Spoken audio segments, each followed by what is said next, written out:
Hello, this is the Watchdog, and welcome back to Fun with Watches. If watches weren't fun, you'd only need one. Today, we're going to be doing some mini reviews. These are both watches I've reviewed before, but different colorways with different features. So I'm just going to point out the differences and not do a full review. Let's start out with the wrist check. I'm wearing this Measure 2218. And Greg was wearing my Addy's Dive. That looks a lot like a yacht kind of watch. See, the word yacht isn't trademarked, so I can say yacht all I want. Yacht, yacht, yacht, yacht, yacht. This is Labor Day, and I asked Grogu if they celebrate Labor Day in his galaxy. He said no, they celebrate Leia Day. It's the anniversary of the day the Princess Leia first called Han Solo a scruffy-looking nerf herder. I said they made a holiday about that. He said it was a pretty good insult. All right, here are the two watches. So let's go ahead and start with the Foxbox. We'll get it out of the box. And here it is. Once again, I reviewed the Foxbox Tuna Homage, but I did it on the silicone strap. And I decided to check out the engineer bracelet. Last year, when I ordered a Foxbox FB0024, I chose the silicone strap instead of the metal bracelet, and even though I usually choose a bracelet over the strap, I had several reasons. Reason one is that I chose the golden tuna colorway, and I have always preferred the looks of a golden tuna on a rubber strap, and even though silicone is not rubber, it sure looks like it. Reason two is that because of the tuna design, it does not accommodate fitted end links. It is no big deal to use an aftermarket bracelet, and the need for a stock bracelet is less important. Reason three is that metal bracelets in this price range tend to be pretty bad, and I'd rather have a decent strap than a crappy bracelet. After my unboxing, I regretted my decision because even though it was sound reasoning if I was purchasing the watch for my collection, it was not a good decision to make as a watch reviewer because it would be more informative to my viewers to get a good look at the bracelet. So when I saw this Foxbox FB0024, I decided I would rectify my oversight by getting the braceleted version of this watch. So instead of reviewing the entire watch, I will just focus on the bracelet. So anyway, here's the watch on the engineer bracelet, and boy, was I ever wrong. This bracelet is very impressive considering that this watch costs less than $20. This is solid steel 5-link bracelet, fully articulating, and very impressed with it. I mean, this is just as good as a bracelet as you would get on the Addy's Dive tuna or the Steel Dive tuna. Very good. It's not rattly. I'm just amazed by how good it is considering the price of this watch. The clasp is a little bit underwhelming. It's completely pressed, both upper and lower. But I've seen worse. At least it's not that one single side push clasp that you see a lot on those cheap watches that only has 2 holes to micro adjust. This has 3.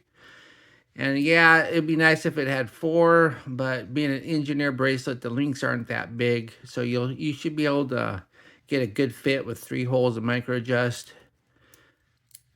And the clasp, of course, is easy enough to replace. Here, let me get my calipers out and I'll tell you how big of a clasp you'll need. All right, let's see. You'll need a 22mm clasp, so it's a big one. But you can get those on AliExpress cheap enough. You can get a milled one if you like. Work a little bit better than this. It won't cost you a lot of money. But yeah, one thing though, I removed 4 links to fit on my 7-hatch wrist. So that means that it'll fit plenty big wrist. But as you can see though, there's not very many links left to remove. So it won't fit really small wrist. So it looks like I can only remove maybe 2 more links. And so you won't be able to wear this bracelet if your wrist is much smaller than 7. So that's one drawback to it. I say that would be the biggest drawback. Here's the watch on my 7.5-inch wrist. And once again, look at that wrist roll. That's a really nice looking bracelet for an under $20 watch. Very impressed with that. Once again, though, the biggest drawback is there's only so many links to remove. And if your wrist is much smaller than 7, you're not going to be able to do it. Maybe 6 3/4, but I think a 6.5, your wrist would be too small. Okay, now that we've looked at the Foxbox, let's take a look at the Pagani design. And here it is, the Pagani design PD1644 with the meteorite dial. And it's just like any other Pagani design PD1644 except for the dial. So I'm just going to focus on the dial since I've reviewed this watch before. Way back when I ordered the PD1644 with the meteorite dial, thinking the meteorite dial would be a bit more fun, and fun is what my channel is all about. But they sent me the basic white dial version, which is of course immensely sought after if it was a real Daytona. And rather than going through the hassle of sending it back, I decided to review it anyway, and I will leave a link to that review in the description. So in early July, while perusing AliExpress, I saw a store selling the PD1644 for $38, which I thought was a pretty good deal for a solid stainless steel VK63 powered watch with a sapphire crystal. So I thought I would try again for the meteorite dial, and this time they sent me the right watch. And I just might keep, as I have been very happy with the meteorite dial. Since it is basically the same watch other than the sub-dials, I decided to just give you a better view of the dial. One thing different about the meteorite version, other than of course the dial texture and color, is the sub-dials, which are a bit different than the standard white version.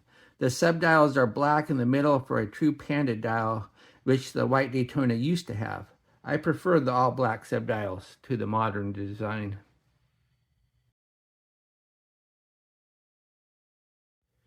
So anyway, here's the dial. And I'm going to show you a side-by-side with a screenshot from the Pagani design ad in AliExpress, just to show you that the texture is a bit different. So this is not a fake meteorite. Yeah, it might be fake meteorite, but it's each pattern you get is going to be unique. So I don't know if it's real meteorite or not, but it's a real texturing that's not, it's not an imprint or something like that. So I've never looked into the whole meteorite thing to see if it's expensive or not, and if the Chinese Amish companies cheat on that. But if they are cheating, they're not cheating by using the same texture on a dial. Here's the watch on my 7.5-inch wrist, and I think that looks really nice.